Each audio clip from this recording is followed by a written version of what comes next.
Lightfoot came out. I said, I don't know what's wrong with the unit. Will you check it out? And they did.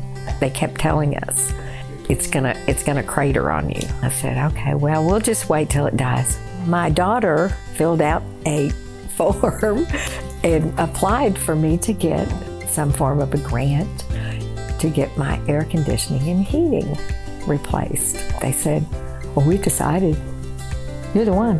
And I went, I'm the one? Me? And yeah.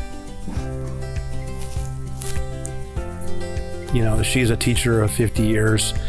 He, a retired police officer. And it's a special moment that we give thanks to people like that are in need, that put their lives in front of everybody else. Huge thank you to ARS for helping my parents. It's truly a blessing.